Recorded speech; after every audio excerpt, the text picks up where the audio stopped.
welcome back. Now the first topic of today is that of pelvic tilting. Now your pelvis is controlled by all your core muscles, and in particular your anterior or front core muscles and your posterior or your rear core muscles. They are mainly controlled in whether you've got a forward tilt or a backward tilt or a neutral tilt, and depending on the strength of those muscles, if they're balanced between the front and the rear, you most likely have a neutral pelvic tilt, which is the ideal tilt position to have for best functionality.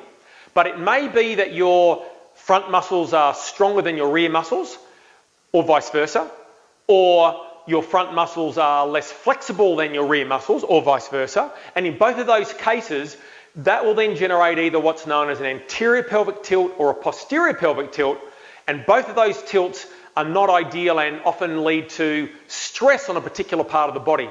In particular, with the anterior pelvic tilt, the lower back or lumbar spine often gets quite loaded, which is what you don't want. Now, before we go any further, I want us to spend a little bit of time working on pelvic tilt. All right, so what I'd like to do is I'd like us to work on the different tilts and for you to join in if you can, please. So first thing what I'm going to do, I'll stand side on. If your front and rear muscles are appropriately conditioned and balanced, then you will have what's known as a neutral pelvic tilt. So right in this position where I am right now, my pelvis is in a neutral position. So it's not particularly anteriorly rotated or forward rotated, and it's not particularly posteriorly or rear rotated. It's just sitting neutral, and that's the ideal position to be in. But what can happen is that, as I mentioned, you can get an imbalance which leads to an anterior tilt or a posterior tilt. So let me demonstrate what these both are. Please join along with me. So an anterior pelvic tilt, that's one whereby your pelvis, I've put my hands on my hips, my pelvis now rotates where the top moves forward and the rear moves backwards, and that kind of has my backside sticking out. That's what's known as anterior pelvic tilt. Now if we then do the reverse of that, so I come back to neutral, I then squeeze my backside and I try and move the upper part of my pelvis backwards and the bottom part forwards. That then puts me into a posterior pelvic tilt.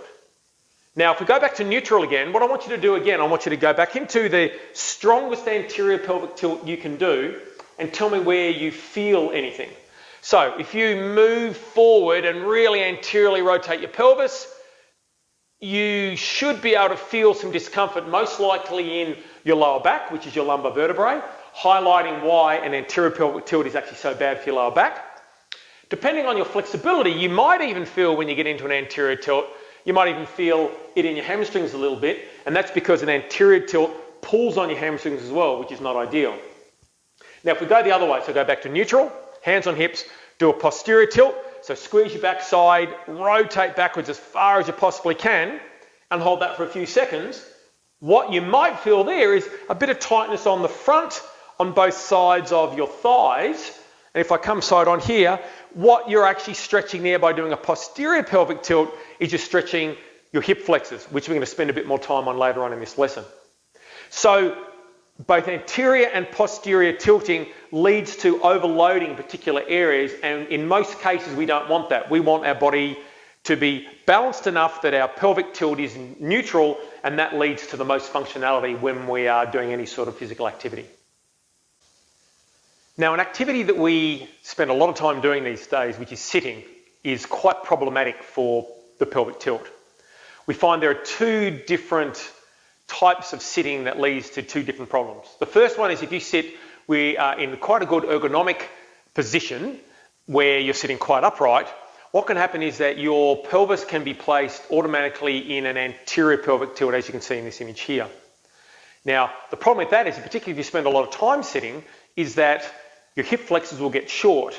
And so when you stand up, your hip flexors will remain short and they will pull your pelvis into an anterior position when you're standing, which just further overloads your lower back.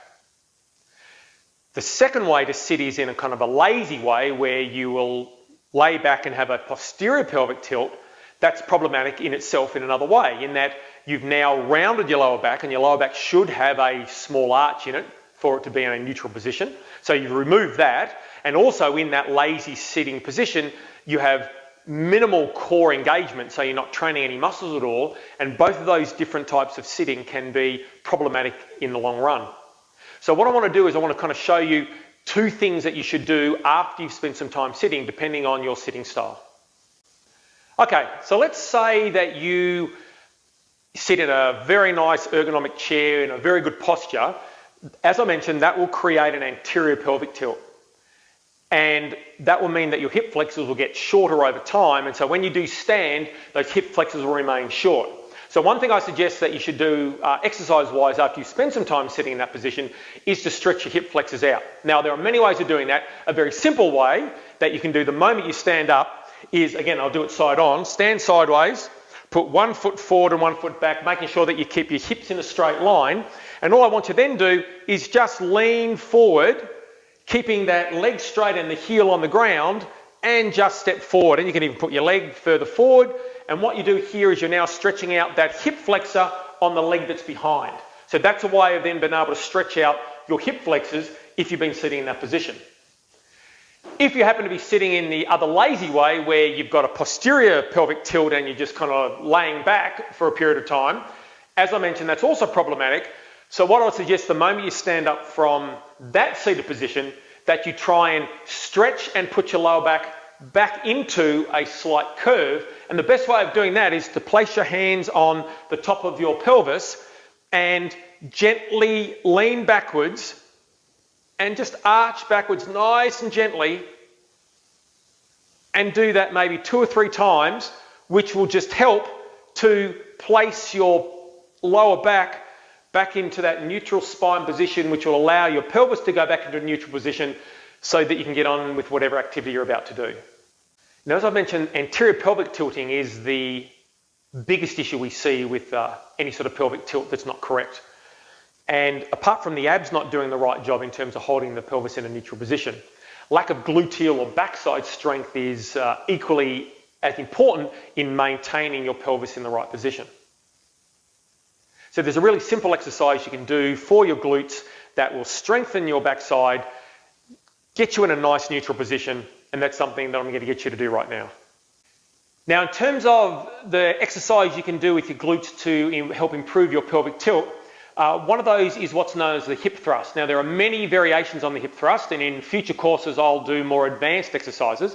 But for today, I wanted to show you a pretty simple way of doing a hip thrust, which will be really helpful in terms of strengthening your glutes. It's also a great core trainer and will help get your pelvis back into a neutral position. So I'll get you to join in with me once you've seen how I do this. So you lay on your back with your feet on the floor and your knees bent, and you can put your hands either on the floor here or put them on your chest or stomach, wherever you like. What I want you then to do is I want you then to think about squeezing your backside and then lifting your hips up off the ground until you get your body in a straight line. Now, in that position there, I just want you to think about squeezing your backside, hold that position for a few seconds, and then slowly release back down to the floor. Fully relax everything, and then re-engage glutes, squeeze, lift your hips high, hold that position. And so in this position, I've put my body in quite a nice neutral pelvic position and training my glutes and my core at the same time. So that's a really simple exercise to start to train your core and your glutes and continue to work on a neutral pelvic tilt, which is where we want to be.